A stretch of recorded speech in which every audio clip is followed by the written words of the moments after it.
మహారాష్ట్రలోని నేవల్ డాక్యార్డ్లో India's first anti submarine warship water craft Arnala జాతికి అంకితమవుతోంది. ఇది ఒక చారిత్రాత్మక ఘట్టమనే చెప్పాలి.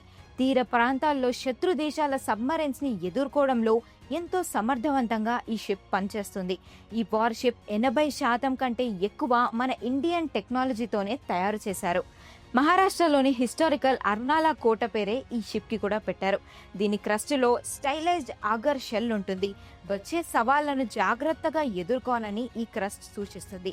అలాగే ఈ షిప్ మోటో అర్నవే శౌర్యం, అంటే సముద్రంలో వీరత్వం అని అర్థం. అర్నాలా వార్షిప్ ని కోల్కతాలోని garden reach ship builders and engineers L&T ship builders కలిసి నిర్మించారు. దీని పొడవు 77.6 metres, 1419 tons. Diesel engine water jet propulsion తో దీనికి పవర్ వస్తుంది. ఈ షిప్ గంటకు 25 నాట్ స్పీడ్ తో ఉంటుంది. సముద్రంలో జరిగే షాలో ఆపరేషన్స్ కి ఈ షిప్ చాలా ఉపయోగపడుతుంది. Arnala ship submarine surveillance, research operations, rescue operations ని కూడా చేయగలదు. అలాగే లైట్ వెయిటెడ్ టార్పిడోలు, యాంటీ సబ్మరైన్ రాకెట్స్ ని కూడా ఈ షిప్ శత్రు సబ్మరైన్స్ పై వేయగలదు కూడా. Bharat electronics limited, Mahindra defence, MEIL, 55 MSME సంస్థలు మోడర్న్ టెక్నాలజీతో ఈ షిప్ ని తయారు చేయడంలో భాగమయ్యాయి. ఈ ఒక్క షిప్ 7500 కిలోమీటర్ల ఇండియన్ కోస్ట్ లైన్ ని రక్షించగలదు.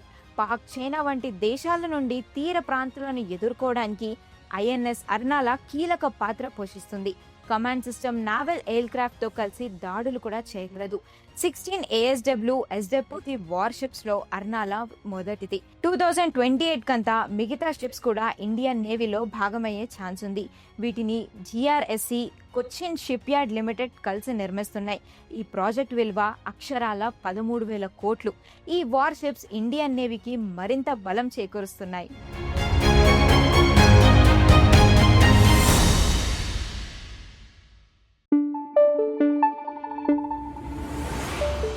Thank you.